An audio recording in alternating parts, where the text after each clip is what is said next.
इस इमेज को देखें, ये वियतनाम के बच्चे हैं। इनकी उम्र के हिसाब से इनके हाथों में स्कूल की किताब अच्छी लगेगी, है ना? लेकिन इन बच्चों ने ग्रेनेड यानी बम को थामा और स्कूल जाने की बजाय ये युद्ध के मैदान में चले गए क्योंकि इन्हें आज़ादी चाहिए थी। अब इस इमेज को देखें, एक ऐतिहासिक तस्वीर है वियतनाम वॉर की और शायद आपने देखी भी होगी क्योंकि यह पुलित्जर प्राइज विनिंग फोटो है। इन बच्चों के गांव पर अमेरिका ने रासायनिक हमला यानी केमिकल अटैक किया था जिसमें पूरा गांव जल गया था। इस एक फोटो ने अमेरिकन सरकार की नींद हराम कर दी थी। तो वियतनाम युद्ध दुनिया के इतिहास में दर्ज एक ऐसा युद्ध था जिसकी दर्दनाक यादों के किस्से लोग आज भी याद करते हैं। तकरीबन 20 साल तक चले इस युद्ध में लाखों सैनिकों और लाखों वियतनामी लोगों को अपनी जान गंवानी पड़ी थी।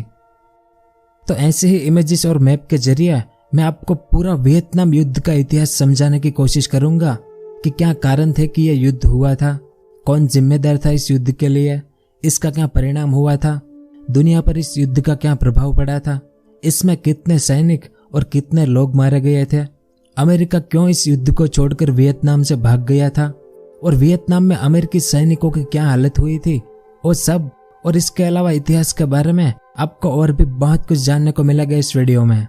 तो वीडियो के अंत तक मेरे साथ बने रहिए।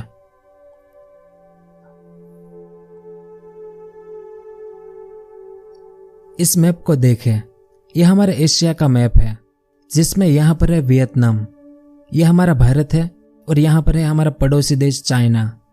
तो चाइना के ठीक नीचे आज का वियतनाम है, लेकिन पहले यह बहुत बड़ा देश था।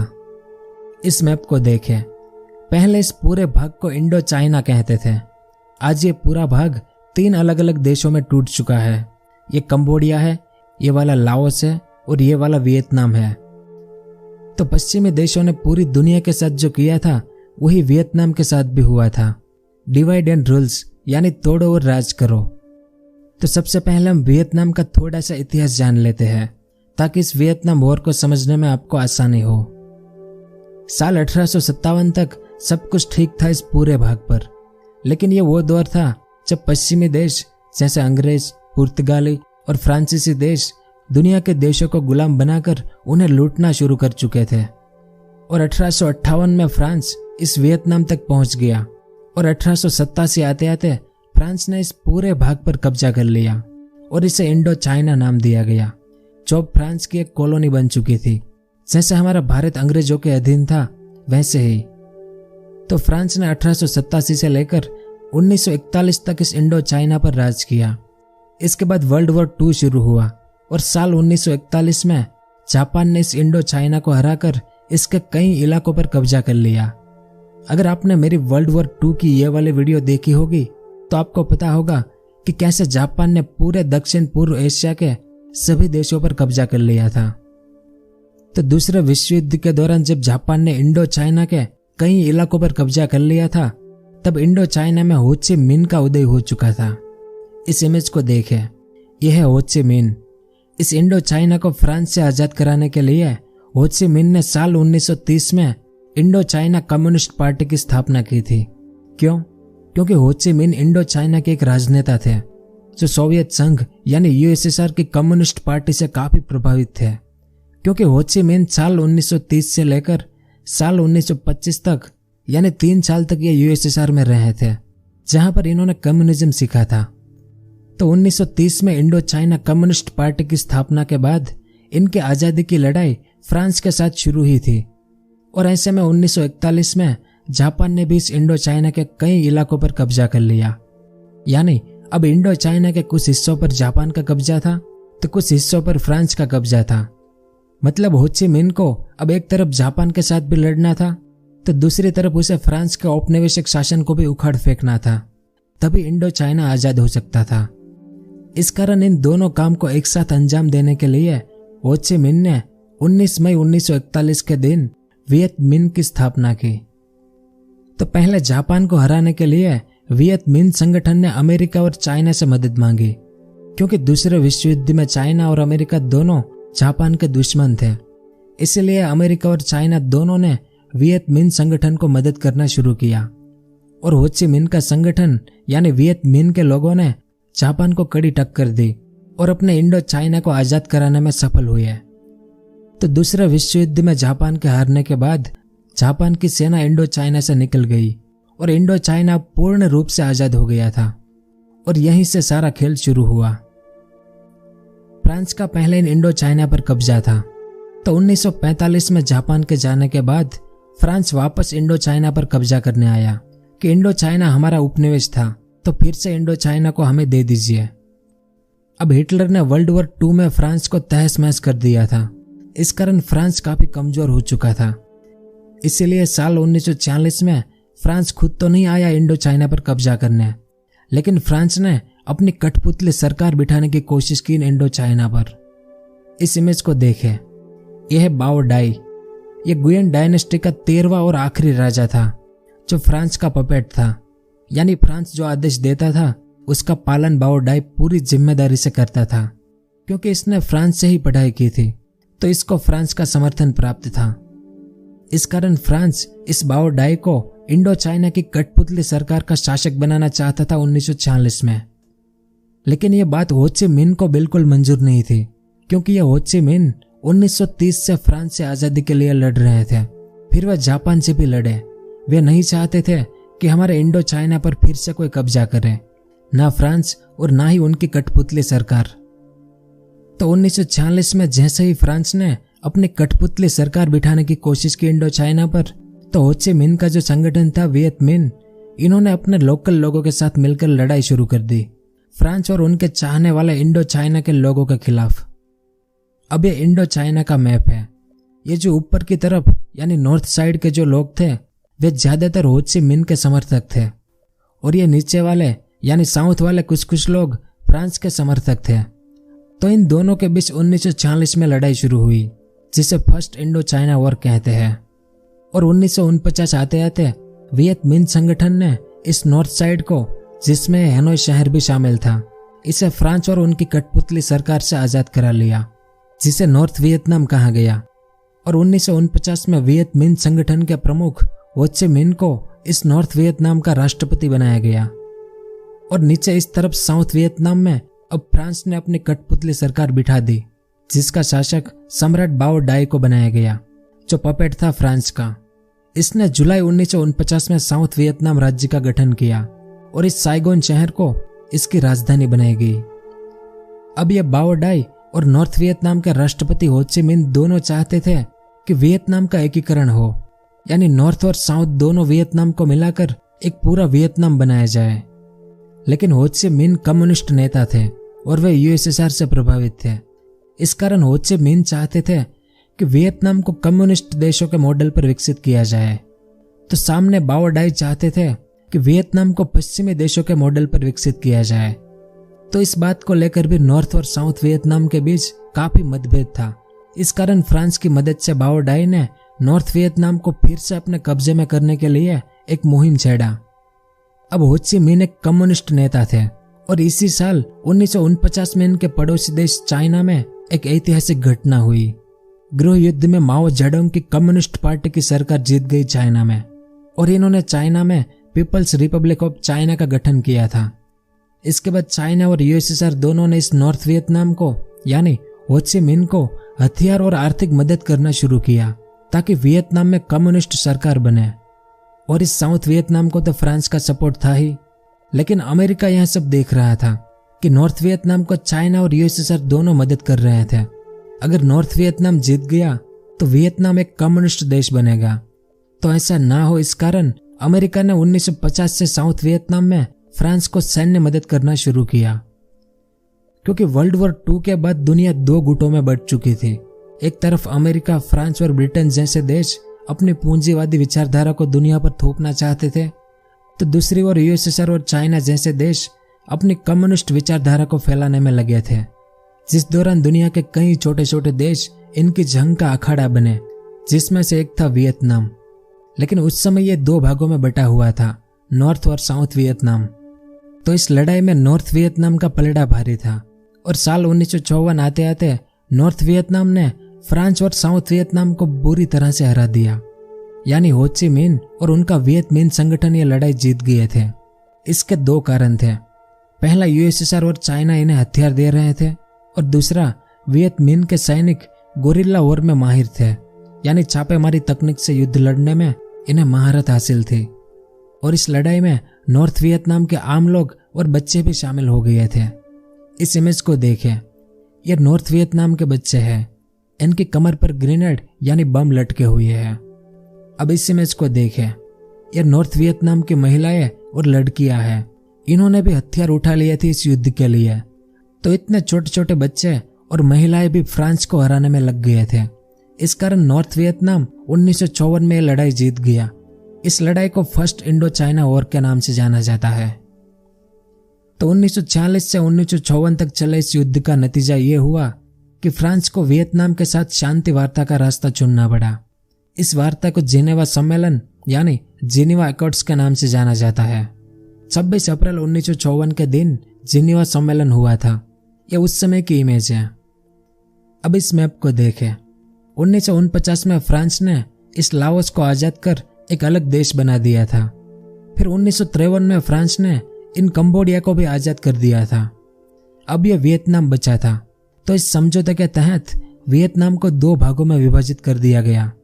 हो ची मिन के कब्जे वाले भाग को नॉर्थ वियतनाम बनाया गया, यानी इस भाग को, और बाओ डाई के कब्जे वाले इस भाग को साउथ वियतनाम बनाया गया। और इस समझौते में एक यह भी प्रावधान रखा गया था कि नॉर्थ और साउथ वियतनाम दोनों देश में वियतनाम के फिर से एकीकरण के लिए 2 साल बाद यानी 1954 में चुनाव होगा। इसमें आप देख सकते हैं ये ऑरेंज कलर वाला नॉर्थ वियतनाम यानी हो ची मिन जिसके राष्ट्रपति बने और इसका कैपिटल था हैनोई, जो एक कम्युनिस्ट देश बना। और ये येलो कलर वाला साउथ वियतनाम बना जिसका राष्ट्रपति बाओ डाई बना, जिसका कैपिटल बना साइगोन, जो एक पूंजीवादी देश बना। इस समझौते का उद्देश्य यही था कि इससे वियतनाम में शांति की स्थापना हो और युद्ध खत्म हो। इसके बाद लगा कि सब कुछ नॉर्मल हो जाएगा, लेकिन यह तो सिर्फ शुरुआत थी, क्योंकि 1954 में वियतनाम के विभाजन के 1 साल बाद नो डिन डियन, ये उनकी इमेज है। इसने अमेरिका की मदद से इस साउथ वियतनाम का जो राष्ट्रपति था बाओ डाई, इसका तख्ता पलट करके नो डिन डियन साउथ वियतनाम का नया राष्ट्रपति बन गया। अब आपके मन में सवाल उठा होगा कि अमेरिका ने फिर से क्यों वियतनाम में उंगली करना शुरू किया। तो उस समय कोल्ड वॉर शुरू था अमेरिका और यूएसएसआर के बीच। अगर आपको कोल्ड वॉर की वीडियो देखनी है तो नीचे कमेंट करके बताएं मुझे। तो इस कोल्ड वॉर के दौरान अमेरिका दुनिया के उन तमाम देशों को जो कम्युनिस्ट थे, यानी जो यूएसएसआर के पक्ष में थे, ऐसे सभी देशों पर कम्युनिस्ट सरकार हटाकर वहां पर पूंजीवादी या अमेरिका की कठपुतली सरकार बिठाना चाहता था अमेरिका। अब ये साउथ वियतनाम में जो राष्ट्रपति बनाया गया नो डिन डियन, वो तो अमेरिका के पक्ष में था, लेकिन नॉर्थ वियतनाम में जो हो ची मिन थे राष्ट्रपति, वो यूएसएसआर के पक्ष में थे, यानी कम्युनिज्म फॉलो करने वाले। और अगले साल 1956 में जिनेवा समझौते के तहत नॉर्थ वियतनाम और साउथ वियतनाम दोनों में इनका एकीकरण करने के लिए चुनाव होने वाले थे, यानी इलेक्शन। तो अमेरिका को डर था कि कहीं इस चुनाव में पूरा वियतनाम कम्युनिस्ट देश ना बन जाए। अगर ऐसा होगा तो एशिया में एक और देश कम्युनिस्ट बन जाएगा। इसी कारण तो उस समय अमेरिका के जो प्रेसिडेंट थे, अमेरिकी राष्ट्रपति ड्वाइट डी आइजनहावर ने एक भाषण में कहा था कि अगर दक्षिण पूर्व एशिया में वियतनाम कम्युनिस्ट देश बनेगा तो एशिया में डोमिनो इफेक्ट शुरू हो जाएगा। इस इमेज को देखें। डोमिनो इफेक्ट का मतलब होता है कि अगर एक देश में पूंजीवादी सरकार गिरेगी तो उसे देखकर बाकी देशों में भी ऐसा होना शुरू हो जाएगा, यानी पूंजीवादी सरकार गिरने लगेगी और उनकी जगह पर कम्युनिस्ट सरकारें बनने लगेगी। इस कारण अमेरिका को डर था कि वियतनाम में अगर कम्युनिस्ट सरकार बनेगी तो एशिया के बाकी देशों में डोमिनो इफेक्ट पैदा हो सकती है। इसलिए ऐसा ना हो, इस कारण अमेरिका ने नो डिन डियन को तख्ता पलट करने में मदद की और साल 1955 से अमेरिकी राष्ट्रपति ड्वाइट डी आइजनहावर ने नो डिन डियन को यानी साउथ वियतनाम को हथियार और पैसे की मदद करना शुरू कर दिया। और अमेरिका ने अपने कुछ मिलिट्री एडवाइजर भी भेजे साउथ वियतनाम की सरकार को चलाने के लिए। अब नो डिन डियन एक कैथोलिक था और वियतनाम की ज्यादातर आबादी बौद्ध धर्म को मानने वाली थी। इस कारण नो डिन डियन ने साउथ वियतनाम में जो बौद्ध धर्म के लोग थे उन पर अत्याचार करना शुरू किया, क्योंकि नो डिन डियन को अब हथियार और सभी जरूरी चीजें अमेरिका से मिलने लगी थी। इस कारण साउथ वियतनाम की सेना इन हथियारों के जरिए अब अपने ही लोगों पर जुल्म करने लगी और इस साउथ वियतनाम में जो वियत मिन के लोग थे, जो हो ची मिन के समर्थक थे, उनको भी निशाना बनाया गया और देखते ही देखते करीब 1 लाख लोगों को गिरफ्तार कर लिया गया। उनमें से कईयों को बुरी तरह टॉर्चर किया गया और उन्हें भयंकर प्रताड़ना दी गई थी। इस कारण वियत मिन और बौद्ध धर्म के लोगों ने साउथ वियतनाम की सेना यानी नॉर्थ डिन डियन का विरोध करना शुरू किया। इस इमेज को देखें, एक बौद्ध धर्म के मॉन्क थे। इन्होंने इनका विरोध करने के लिए साइगोन शहर में लोगों के सामने वे खुद ही आग लगाकर जल गए थे, लेकिन नॉर्थ डिन डियन को कुछ भी फर्क नहीं पड़ा क्योंकि अभी एक तानाशाह बन गया था। इनकी सेना ने वियत मिन और बौद्ध धर्म के लोगों को मारना जारी रखा और 1956 में जो चुनाव करवाना था वियतनाम के एकीकरण के लिए, उसे भी रद्द करवा दिया। अब अभी तक नॉर्थ वियतनाम यानी हो ची मिन शांत बैठे थे, लेकिन चुनाव रद्द करवाने की खबर सुनकर इन्होंने भी तय किया कि अब साउथ वियतनाम यानी नॉर्थ डिन डियन की सेना को रोकना होगा, क्योंकि ये सेना वियत मिन के लोगों को मार रही थी, जो लोग पहले वियतनाम की आजादी के लिए हो ची मिन के साथ लड़े थे। अब इस नॉर्थ वियतनाम को यूएसएसआर और चाइना दोनों हथियार और आर्थिक मदद दे रहे थे। इस मैप को देखें, इसमें यह नॉर्थ वियतनाम है जिसने साउथ वियतनाम में वियत मिन सेना को हथियार देना शुरू कर दिया। लेकिन कैसे? इस लाओस देश से। ये जो रेड कलर की लाइन है वो सब खुफिया रास्ते थे जिसे हो ची मिन ट्रायल के नाम से जाना जाता है। तो इन अलग अलग रास्तों से नॉर्थ वियतनाम ने साउथ वियतनाम के वियत मिन लोगों को हथियार देना शुरू किया। क्यों? क्योंकि साउथ वियतनाम में जो वियत मिन लोग थे उन्हें नॉर्थ डिन डियन की सेना मार रही थी। इस कारण नॉर्थ डिन डियन यानी साउथ वियतनाम की जो सेना अपने ही लोगों पर अत्याचार कर रही थी, उनमें से जो वियत मिन संगठन के लोग थे अब उनके हाथ में भी हथियार आ चुके थे इस रास्ते से। तो वियत मिन और नॉर्थ डिन डियन की सेना के बीच युद्ध शुरू हुआ 1957 में। 1957 के बाद वियत मिन सेना ने साउथ वियतनाम के सरकारी अधिकारियों और बाकी सरकारी जगहों को निशाना बनाना शुरू कर दिया और 1959 तक साउथ वियतनाम की सेना के साथ वियत मिन की सेना लड़ती रही, छापामार युद्ध यानी गोरिल्ला तकनीक से। वैसे तो 1954-55 में ही अमेरिकी सैनिक वियतनाम में पहुंच गए थे, लेकिन उस समय उनकी तादाद 800 से भी कम थी और ये अमेरिकी सैनिक यहाँ युद्ध लड़ने नहीं बल्कि साउथ वियतनाम की सेना को ट्रेनिंग देने आए थे। लेकिन जैसे जैसे युद्ध लंबा होता जा रहा था वैसे वैसे यहाँ पर अमेरिका अपने सैनिकों की संख्या बढ़ाता जा रहा था और साल 1962 आते आते अमेरिका के 9000 सैनिक साउथ वियतनाम में आ चुके थे। लेकिन अभी तक अमेरिका इस युद्ध में शामिल नहीं हुआ था और दूसरी ओर वियत मिन सेना ने साउथ वियतनाम की सेना के नाक में दम कर रखा था, क्योंकि अब वियत मिन सेना को इस नॉर्थ वियतनाम का पूरा सपोर्ट था। अब अमेरिका ने जो अपने एडवाइजर भेजे थे इस साउथ वियतनाम में 1955 में, इन्होंने जनवरी 1962 में ऑपरेशन रेडेंस किया, जिसमें अमेरिकी विमानों ने नॉर्थ वियतनाम के ग्रामीण इलाकों में एजेंट ऑरेंज केमिकल का छिड़काव शुरू किया ताकि जंगलों को नष्ट किया जा सके और जो वियत मिन की सेना इन जंगलों में छिप कर गोरिल्ला युद्ध लड़ रही थी उन तक हथियार और खाने के सामान की सप्लाई रोकी जा सके। इस समय अमेरिका के प्रेसिडेंट थे जॉन एफ कैनेडी। इन्होंने ये ऑपरेशन करवाया था क्योंकि वियतनाम जंगलों, नदियां, दलदल और पहाड़ियों से भरा एक देश है और ऊपर से वियत मिन के सैनिक गोरिल्ला तकनीक से युद्ध लड़ते थे, यानी जंगलों में छिप कर वो दुश्मनों पर हमला करते थे सुरंगों के जरिए। इस कारण इन्हें ढूंढना बहुत मुश्किल हो रहा था, तभी तो फ्रांस भी हार गया था इनसे। फिर मई 1963 में नॉर्थ डिन डियन की सेना ने साउथ वियतनाम के गांव में बौद्ध प्रदर्शनकारियों की भीड़ पर गोलियां चलाई, जिसमें बौद्ध लोगों के साथ कई छोटे छोटे बच्चे भी मारे गए। इस घटना के बाद से नॉर्थ डिन डियन पर उनके खुद के देश साउथ वियतनाम के लोगों का विश्वास उठ गया कि यह कैसा राष्ट्रपति है जो अपने ही देश के मासूम लोगों पर गोलियां चलवा रहा है। इस कारण अमेरिका ने एक प्लान बनाकर नॉर्थ डिन डियन और उनके भाई दोनों को मरवा दिया और उधर अमेरिका में उनके राष्ट्रपति जॉन एफ कैनेडी की भी हत्या कर दी गई, जिसके बाद लिंडन बी जॉनसन अमेरिका के नए राष्ट्रपति बने 1963 में। अब अमेरिका को इस युद्ध में कूदना था, लेकिन बिना कोई कारण अमेरिका इस युद्ध में कैसे कूद सकता है? अगर वो ऐसा करेगा तो दुनिया के सामने बदनाम हो जाएगा। लेकिन फिर भी अमेरिका वियत मिन्ह की सेना पर समय समय पर हमला करता रहता था। जैसे 1962 में जो ऑपरेशन रेड इंच किया था अमेरिका ने, वो भी दुनिया से छुपा कर ही किया गया था। इसके बाद एक चमत्कारिक घटना हुई। इस मैप को देखें, यह है गल्फ ऑफ टोंकिन। तो यहाँ इस समुद्र में 2 अगस्त 1964 को गल्फ ऑफ टोंकिन की घटना हुई, जिसमें नॉर्थ वियतनाम की आर्मी ने एक अमेरिकी जहाज पर हमला किया, जिसमें कुछ अमेरिकी सैनिक मारे गए। तो इस घटना के बाद से अमेरिका के प्रेसिडेंट लिंडन बी जॉनसन ने अमेरिकी संसद में गल्फ ऑफ टोंकिन का रिजोल्यूशन पास करवाकर वियतनाम में अपने सैनिक भेजने शुरू किया और अमेरिका पूरी तरह से इस लड़ाई में कूद गया। अब जानकर बड़ा आश्चर्य होगा आपको कि गल्फ ऑफ टोंकिन की घटना एक झूठ था अमेरिका का। अमेरिका ने मनगढ़ंत कहानी बनाई थी कि वहां पर ऐसा कुछ हुआ है ताकि अमेरिका को इस युद्ध में शामिल होने का बहाना मिल जाए। पर बाद में पता चला कि यह अमेरिका का इस युद्ध में कूदने का एक षड्यंत्र था।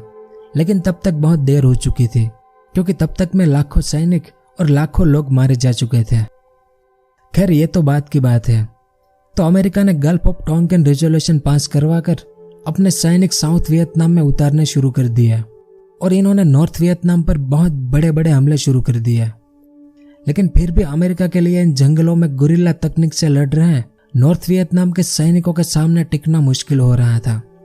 नॉर्थ वियतनाम के सैनिक पूरे वियतनाम में सुरंगें यानी टनल्स बनाकर लड़ रहे थे और अमेरिकी सैनिकों पर अचानक हमला करके उन्हें भारी नुकसान पहुंचा रहे थे। इस इमेज में आप देख सकते हैं, इस तरह की सुरंगें पूरे वियतनाम में बनाई गई थी। इन सुरंगों में वियतनाम के सैनिक छुप कर रहते थे और जब हेलीकॉप्टर से या पैदल अमेरिकी सैनिक यहाँ कहीं दिखाई दे तो उन्हें चुपके से मार देते थे। इन्हीं सुरंगों में ये लोग आराम करते थे, इन्हीं में खाना बनाते थे और हथियारों के बड़े बड़े गोडाउन भी इन्हीं सुरंगों में बना लिए थे इन्होंने। और अगर ऐसी सुरंग में कोई अमेरिकी सैनिक घुस गया तो वो वापस जिंदा बाहर नहीं निकल पाता था। और अमेरिका के इस युद्ध में शामिल होने के बाद यूएसएसआर और चाइना ने नॉर्थ वियतनाम के लिए हथियारों की सप्लाई और बढ़ा दी। यूएसएसआर ने विमान, तोपखाने, गोला बारूद, छोटे हथियार, रडार, खाद्य सामग्री और मेडिकल इक्विपमेंट भेजकर नॉर्थ वियतनाम का हौसला बढ़ाया। और चाइना ने रक्षा बुनियादी ढांचे के निर्माण के लिए अपने कई इंजीनियर सैनिकों को भेजा। फिर मार्च 1965 में अमेरिकी राष्ट्रपति जॉनसन ने एक तरफ ऑपरेशन रोलिंग थंडर के तहत नॉर्थ वियतनाम पर 3 साल तक लगातार बमबारी करने का अभियान शुरू किया, तो दूसरी ओर जुलाई 1965 में अमेरिका ने 50,000 सैनिकों को वियतनाम की जमीन पर उतारा। इसके बाद हर महीने 35,000 और सैनिकों को उतारा गया, जिन्होंने नॉर्थ वियतनाम के जंगलों में लड़ाई शुरू की और जंगलों के ऊपर अमेरिका के हवाई जहाजों ने बमबारी भी शुरू की। अब इस मैप को देखें। नवंबर 1965 में वियतनाम की लाद्रांग घाटी की लड़ाई में लगभग 300 अमेरिकी सैनिक मारे गए और सैकड़ों घायल हुए। इस कारण अमेरिका ने साल 1967 तक में वियतनाम में अमेरिकी सैनिकों की संख्या बढ़ाकर 5 लाख कर दी और अमेरिका को लगा कि अब तो वियतनाम को बुरी तरह से हरा देंगे। लेकिन ये तो अमेरिका के उन सैनिकों को पता था कि वियतनाम के जिन जंगलों में वो लड़ रहे थे वहां पर क्या माहौल था। अमेरिकन सैनिकों को ऐसे दलदल और नदियों को इस तरह के जंगलों में नॉर्थ वियतनाम की सेना से लड़ना था, जो सेना सुरंगों में छुपी रहती थी, जो किसी भी वक्त और कहीं पर से भी हमला करती थी। और अमेरिकी सैनिकों को अगर ऐसी सुरंग मिल भी जाए तो वे अंदर जाकर कभी वापस नहीं लौट पाते थे। इस इमेज को देखें। इस तरह से सुरंगों के ऊपर दरवाजा रखा जाता था और उस दरवाजे पर सूखी पत्तियों को रख दिया जाता था, तो इसे ढूंढना अमेरिकन सैनिकों के लिए बहुत मुश्किल हो गया था। इस कारण अमेरिका ने दूसरे विश्व युद्ध के दौरान जापान पर जितने बम बरसाए थे उससे 4 गुना ज्यादा बम अकेले वियतनाम पर बरसाए। फिर भी अमेरिका जीत नहीं पाया, क्योंकि वियतनाम के सैनिक तो सुरंगों में छिपे थे। ऊपर कितने ही बम गिरे उन्हें कुछ भी फर्क नहीं पड़ता था। इस कारण अमेरिका ने अपनी सारी हदें पार करते हुए वियतनाम पर रासायनिक हथियारों से हमला शुरू कर दिया, जिसमें एक था नेपाम केमिकल। इस इमेज में देखें। ऊपर हवाई जहाजों से वियतनाम के जंगलों में जहां पर उनके सैनिक छिपे हुए हो, ऐसे जंगलों में अमेरिका नेपाम केमिकल छिड़कता था, जिससे जंगलों में भीषण आग लग जाती थी। और दूसरा था एजेंट ऑरेंज। इस इमेज को देखें। इस तरह से एजेंट ऑरेंज केमिकल का छिड़काव होता था और इस केमिकल से पेड़ों की सारी पत्तियां गिर जाती थी, सिर्फ पेड़ों की टहनियां ही बचती थी, ताकि वियतनाम के सैनिक अमेरिकी सेना को ऊपर हवाई जहाज से साफ साफ दिखाई दे और वे उसे आसानी से मार सके। इस इमेज को देखें।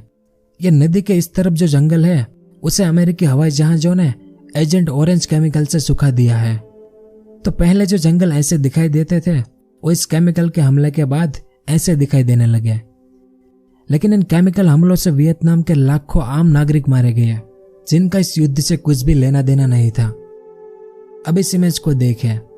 एक ऐतिहासिक तस्वीर है वियतनाम वॉर की और शायद आपने देखी भी होगी क्योंकि ये पुलित्जर प्राइज विनिंग फोटो है और इस तस्वीर की जो कहानी है वो बहुत ही दिलचस्प है, इसलिए आप भी इसे पसंद करेंगे। तो इस ऐतिहासिक फोटो को निक उथ नाम के फोटोग्राफर ने ली थी। ये उनकी इमेज है। वियतनाम युद्ध के दौरान एक नौजवान थे। अब वियतनाम युद्ध के दौरान इनके जो बड़े भाई थे यून थान मई एक पत्रकार थे। ये उनकी इमेज है और ये इनका कैमरा है। इस तरह से ये पत्रकारिता करते थे क्योंकि इन्होंने अपने छोटे भाई निक को एक बहुत ही खूबसूरत बात कही थी कि एक अच्छी तस्वीर बड़ी से बड़ी लड़ाई को भी रोक सकती है। लेकिन 1965 में इनकी मौत हो गई, पर इनकी बताई बात को निक भूले नहीं थे और इन्होंने अपने भाई का सपना पूरा करने के लिए उनका कैमरा उठाया और पत्रकारिता शुरू की। और 2 साल बाद निक एक जलते हुए गांव के बाहर खड़े थे। इसमें जो पीछे आग लगी है वो एक गांव था जिस गांव पर अमेरिका ने केमिकल हमला किया था और ये बच्चे उस गांव से अपनी जान बचाकर बाहर निकल रहे थे। तब निक ने यह फोटो ली थी और जैसे उनके भाई ने कहा था कि एक अच्छी तस्वीर बड़ी से बड़ी लड़ाई को भी रोक सकती है, वैसा ही हुआ। इस तस्वीर ने दुनिया को हिलाकर रख दिया। इस एक फोटो ने अमेरिकन सरकार की नींद हराम कर दी क्योंकि उन दिनों अमेरिका में टीवी आ चुके थे और उनकी मीडिया तो आजाद है। उन्होंने वियतनाम युद्ध की ऐसी वीडियो और ऐसी तस्वीरों को मीडिया में दिखाना शुरू किया जिसके बाद पूरे अमेरिका में इसका विरोध शुरू हो गया और एंटी वार मूवमेंट शुरू हो गया। इस इमेज को देखें। यह व्हाइट हाउस है और ये अमेरिकी लोग जो वियतनाम वॉर को खत्म करवाने के लिए यहाँ इकट्ठा हुए थे, अमेरिकी सरकार का विरोध करने के लिए। और सिर्फ इसी जगह पर नहीं, पूरे अमेरिका में ऐसे विरोध शुरू हुए। Washington DC, New York, San Francisco जैसे अमेरिका के सभी बड़े शहरों में। तब इसके जवाब में अमेरिकन सरकार ने अपने लोगों से कहा कि आप शांति बनाए रखिए क्योंकि अब कुछ ही महीनों में हम वियतनाम को हरा देंगे। अभी वियतनाम की स्थिति बहुत ही खराब है, बस वो हारने के कगार पर ही है। यानी अमेरिका अभी भी यह परसेप्शन बनाने की कोशिश कर रहा था कि यह लड़ाई बहुत जल्द खत्म होने वाली है। लेकिन इसी दौरान टेट ऑफेंसिव की घटना हुई। ये घटना हुई थी जनवरी 1968 में। इसमें नॉर्थ वियतनाम की सेना ने तय किया कि हम एक ही रात में पूरे साउथ वियतनाम पर हमला करेंगे। इस मैप को देखें। इसमें जितने स्टार हैं उन सभी जगहों पर इस नॉर्थ वियतनाम की सेना ने हमला किया, वो भी रात में, जिसमें इन साइगोन शहर में अमेरिका का जो दूतावास था उन पर भी हमला किया गया और अमेरिका के जितने भी मिलिट्री बेस थे उन पर भी हमला हुआ। तो नॉर्थ वियतनाम ने अचानक एक रात में साउथ वियतनाम पर हमला कर दिया, जो एक सरप्राइज अटैक था जिसे टेट ऑफेंसिव के नाम से जाना जाता है। और इस हमले में अमेरिका के 543 सैनिक शहीद हो गए थे। इस कारण इस टेट ऑफेंसिव की घटना ने वियतनाम वॉर की पूरी बाजी पलट दी क्योंकि अभी तक नॉर्थ वियतनाम की सेना को लगता था कि अमेरिका एक शक्तिशाली देश है, उनके पास हर तरह के आधुनिक हथियार है, वो हमें आसानी से हरा देंगे। इस विचारधारा के साथ नॉर्थ वियतनाम युद्ध लड़ रहा था। लेकिन टेट ऑफेंसिव हमले के बाद नॉर्थ वियतनाम की सेना का हौसला बढ़ गया, इनका मनोबल बढ़ गया कि अगर हम ऐसे ही हमले उन पर करते रहें तो अमेरिका भी हार सकता है। इस कारण यह घटना वियतनाम वॉर में टर्निंग पॉइंट साबित हुई। और यह टेट ऑफेंसिव सिर्फ एक ही रात में हुआ था ऐसा नहीं है, 120 बार अलग अलग रातों में नॉर्थ वियतनाम की सेना ने यह हमले किए थे। कितने? 120 बार, जिसमें अमेरिका के 1580 सैनिक शहीद हो गए थे। इस हमले में नॉर्थ वियतनाम को जीत तो नहीं मिली, लेकिन अमेरिका के नागरिकों को यह संदेशा मिल गया कि लड़ाई अभी लंबी चलने वाली है। अमेरिकन सरकार ने जो झूठ बोला था कि वियतनाम एक कमजोर देश है और कुछ महीने में ही हम यह लड़ाई जीत जाएंगे, वो झूठ पकड़ा गया। और अमेरिकी लोगों को यह भी पता चल गया कि वियतनाम की सेना इतने बड़े हमले करने की क्षमता भी रखती है। इस कारण अमेरिकन सरकार बौखला गई कि अब क्या करें। हमारे ही लोग हमारा विरोध करने सड़कों पर उतर आए हैं और इन लोगों की मांग थी कि वियतनाम युद्ध को खत्म करो और हमारे सैनिकों को वापस बुलाओ। और इसी बीच अमेरिकी सैनिकों ने माय लाई नरसंहार की घटना को अंजाम दिया। 16 मार्च 1968 के दिन नॉर्थ वियतनाम में एक गांव था माय लाई नाम का। इस पूरे गांव पर अमेरिकी सैनिकों ने हमला कर दिया। गांव के सभी घरों को जला दिया गया। निर्दोष लोगों पर गोलियां चलाई गई, जिसमें एक साथ 504 लोग मारे गए और ये सभी लोग आम लोग थे, जिसमें ज्यादातर महिलाएं और बच्चे थे। ये उस घटना की तस्वीर है जहां कहीं पर भी नॉर्थ वियतनाम के आम लोग थे, उन सबको अमेरिकी सैनिकों ने मार दिया। लेकिन इस दौरान एक अमेरिकी पायलट था, ह्यूग थॉमसन नाम का। ये उनकी इमेज है। इन्होंने जब माय लाई गांव का नरसंहार देखा तो थॉमसन द्रवित हो गए। इनका दिल पिघल गया और इन्होंने अपने हेलीकॉप्टर को नीचे उतारा और कुछ गंभीर घायल वियतनामी बच्चों और महिलाओं को इलाज के लिए अस्पताल भेजकर उनकी जान बचाई। लेकिन इसके बदले में युद्ध के बाद अमेरिकी सरकार ने थॉमसन को देशद्रोही कहकर उन्हें सजा दी। लेकिन अमेरिकी लोगों की नजर में थॉमसन एक हीरो बन गए थे। तो इस माय लाई नरसंहार की तस्वीरों को देखने के बाद अमेरिका में जो विरोध हो रहे थे वो अब बहुत बड़े पैमाने पर होने लगे। लाखों अमेरिकी लोग सड़कों पर उतर आए और पूरी दुनिया में भी अमेरिका के खिलाफ एक आक्रोश फैल गया। अब जैसी स्थिति अमेरिका में अमेरिकन सरकार की थी, वैसी ही स्थिति अमेरिकन सैनिकों की वियतनाम में थी, क्योंकि वियतनाम और उनके गले में एक ऐसी हड्डी बनकर फंस गया था जिसे अमेरिका निगल भी नहीं पा रहा था और उसे उगल भी नहीं पा रहा था। क्योंकि अब वियतनाम के लोग भी अपनी सरकार के साथ खड़े हो गए। वे देश के लिए मरने मारने को तैयार हो गए और वियतनाम की सेना के साथ मिलकर वहां के आम नागरिक भी अब अमेरिकी सैनिकों को चुन चुनकर मारने लगे थे। इस कारण 1968 आते आते अमेरिकी सैनिकों का हौसला जवाब दे चुका था। वे जीत की उम्मीद छोड़ चुके थे। अब वे किसी भी तरह से अपनी जान बचाने में जुट गए थे। अमेरिकी सैनिकों का अनुशासन कमजोर हो रहा था। अमेरिकी सैनिक इस युद्ध से इतने डर गए थे कि खुद के ही सैन्य उपकरणों को नुकसान पहुंचाने लगे थे, ताकि उन्हें यह बहाना मिल जाए कि यह उपकरण खराब हो गया है, इसलिए मैं युद्ध लड़ने नहीं आ पाऊंगा। अपने सैन्य उपकरणों को नुकसान पहुंचाने के 500 मामले भी दर्ज किए गए थे, जो खुद को बचाने के लिए यानी सैनिकों द्वारा यहाँ एक तरह का विरोध था। और सबसे बड़ी बात कि युद्ध का विरोध करने वाले इन सैनिकों के साथ साथ कई अमेरिकी सैन्य अधिकारी भी शामिल थे। वैसे अमेरिका की आर्मी दुनिया की सबसे मजबूत आर्मी में से एक है, जिनके पास आधुनिक हथियार और सभी जरूरी चीजें होती है। और प्रथम विश्व युद्ध में और दूसरे विश्व युद्ध में भी वे जीत गए थे। फिर वियतनाम में अमेरिकी सैनिकों की हालत ऐसी क्यों हो गई थी? क्योंकि एक तो वियतनाम की सेना गुरिल्ला तकनीक से युद्ध लड़ती थी, छुप छुप कर, और ऐसा युद्ध अमेरिकन सैनिकों ने कभी नहीं लड़ा था। और दूसरा, वियतनाम नदियों, दलदल, जंगल और पहाड़ों से घिरा हुआ देश है, तो इस तरह के इलाकों में भी अमेरिकी सैनिक कभी नहीं लड़े थे। और इन जंगलों में कोई सड़क या रास्ते भी नहीं थे। इस कारण अमेरिका को सामान और सेना की सप्लाई करने में बहुत सी मुश्किलें आ रही थी। कुल मिलाकर कहूं तो अमेरिका ने अपने इतिहास में ऐसा युद्ध पहले कभी नहीं लड़ा था। इस कारण वो वियतनाम को हराने में असफल हो गया और हजारों अमेरिकी सैनिक मारे गए, जिसे देखकर काफी संख्या में अमेरिकी लोग इस युद्ध के खिलाफ हो गए थे।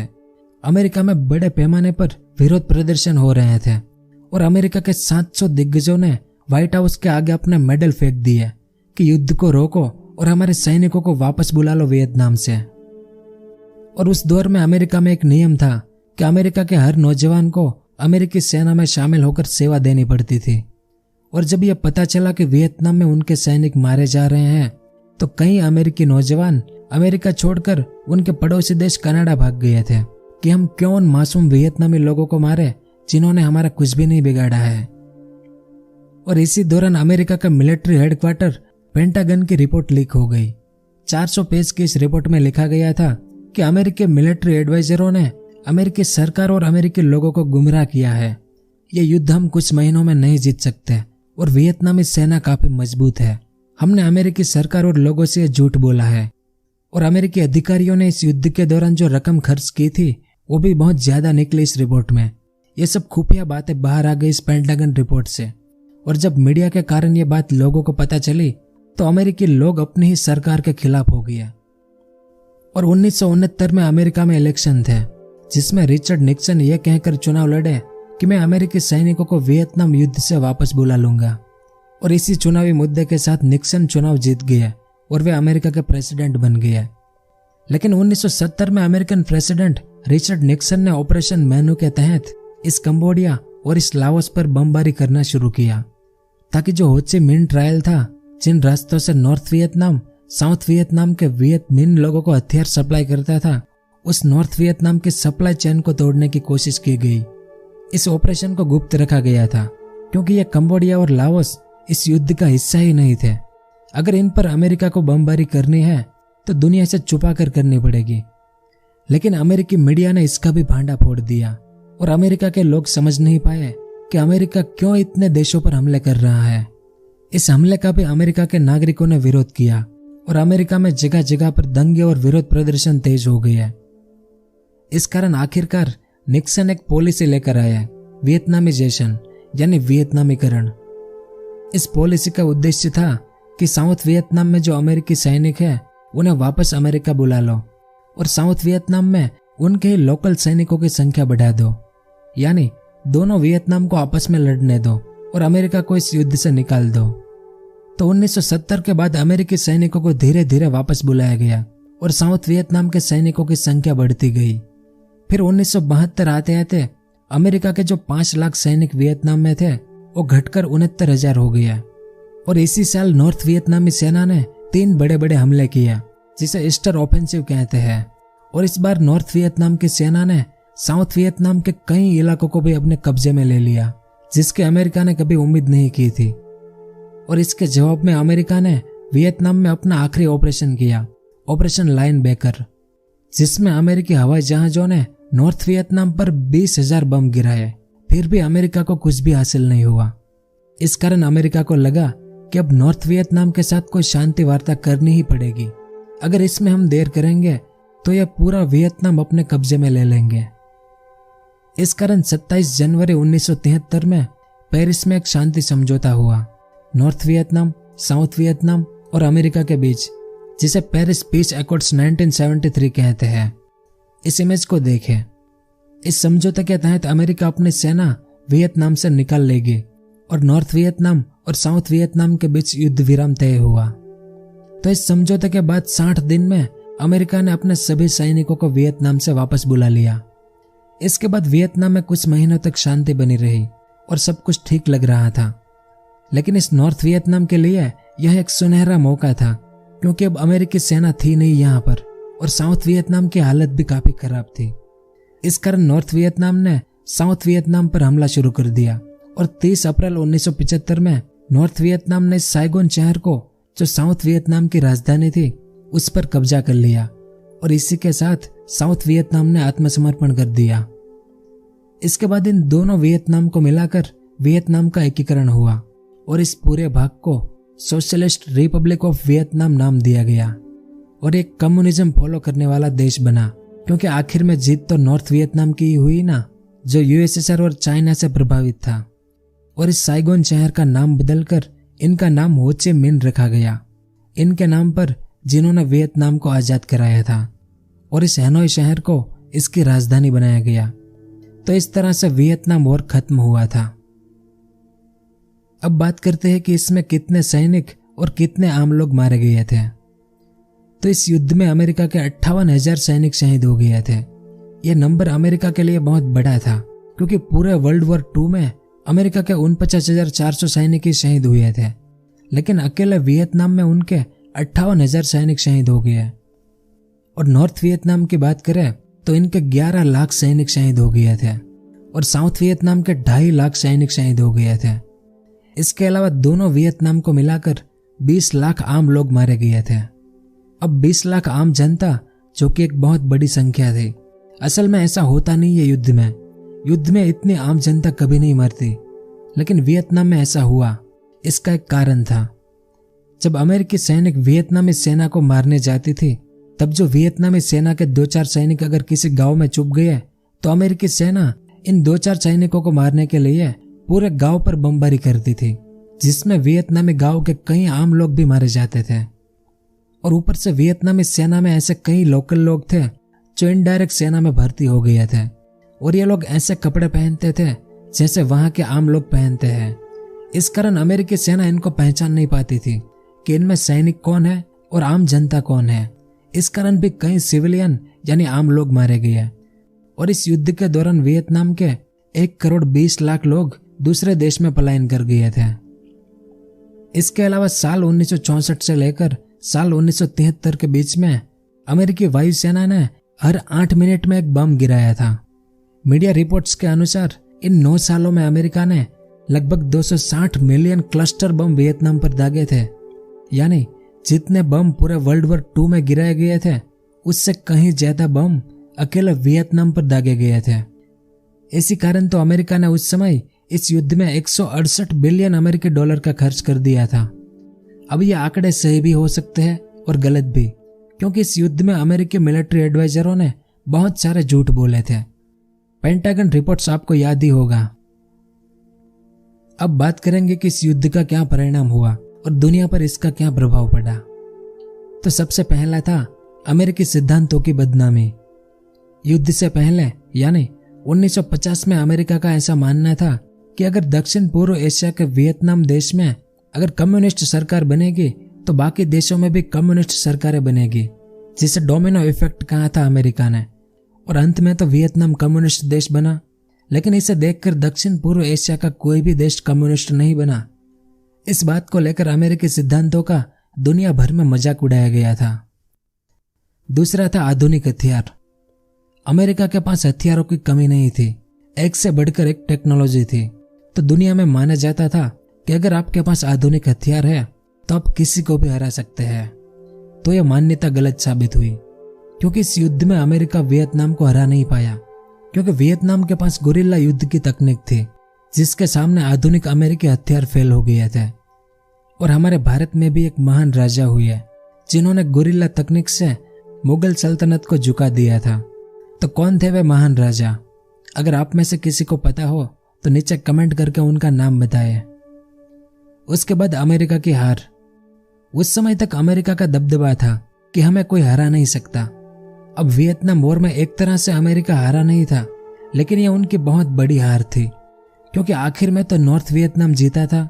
तो पेरिस शांति समझौते के कारण अमेरिका ने अपनी आर्मी वापस बुला ली, लेकिन अमेरिका ये युद्ध जीता नहीं था। उसके बाद युद्ध के विरोध करने की शुरुआत हुई, यानी एंटी वार मूवमेंट। इस युद्ध में अमेरिकी लोगों ने अमेरिकी सरकार के खिलाफ युद्ध रोकने के लिए कई प्रदर्शन किए थे, जिसका पूरी दुनिया पर गहरा प्रभाव पड़ा। इसके बाद दुनिया में जब भी युद्ध होते थे तो उस देश के लोग अपने ही देश की सरकार के खिलाफ आंदोलन करने लगे थे कि युद्ध को रोको और शांति बनाए रखो। अफगानिस्तान युद्ध के दौरान भी तो ऐसा ही हुआ था, और अभी अफगानिस्तान से भी अमेरिका खाली हाथ वापस लौट गया, जिस बारे में आपको पता ही होगा। उसके बाद कोल्ड वॉर के समीकरण बदल गए। अब दक्षिण पूर्व एशिया में सबसे बड़ी ताकत अगर कोई थी तो वो था चाइना। अब अमेरिका ये युद्ध हार गया था, तो इन्होंने चाइना से अपने रिश्ते सुधार लिए, क्योंकि चाइना ने ही वियतनाम को सपोर्ट किया था। अब चाइना और यूएसएसआर दोनों कम्युनिस्ट देश थे और एक दूसरे के काफी करीब थे। लेकिन वियतनाम वॉर के बाद चाइना और अमेरिका के रिश्ते सुधरने शुरू हुए, तो उस तरफ यूएसएसआर और चाइना के रिश्ते बिगड़ने शुरू हो गए थे। तो यह भी एक बड़ा बदलाव था कोल्ड वॉर के लिए। उसके बाद आखिरी कि जनता को साथ रखना, यानी पब्लिक परसेप्शन। इस युद्ध के बाद अमेरिका को यह समझ आ गया था कि अब जब भी युद्ध लड़ेंगे तो सबसे पहले अपने देश की जनता को अपने साथ रखेंगे, क्योंकि वियतनाम वॉर में अमेरिकी लोगों के विरोध के कारण ही अमेरिकी सरकार परेशान हो गई थी। यानी दुनिया को समझ में आ गया कि अगर हमें किसी से युद्ध लड़ना है तो सबसे पहले हमारे अपने लोगों को यह पता होना चाहिए कि हम यह युद्ध क्यों लड़ रहे हैं, इससे हमारे देश को क्या फायदा होगा, ये सब पता होना चाहिए देश के लोगों को। क्योंकि अमेरिका की जैसी स्थिति वियतनाम में हुई थी वैसी स्थिति उस देश की भी हो सकती है जो देश अपनी जनता को बताए बिना युद्ध में जाएगा। अगर ऐसा होगा तो उस देश को अपने दुश्मन देश के साथ अपने लोगों से भी लड़ना पड़ेगा। तो यह भी एक बहुत बड़ा प्रभाव था वियतनाम वॉर का। तो यह था वियतनाम युद्ध का पूरा इतिहास।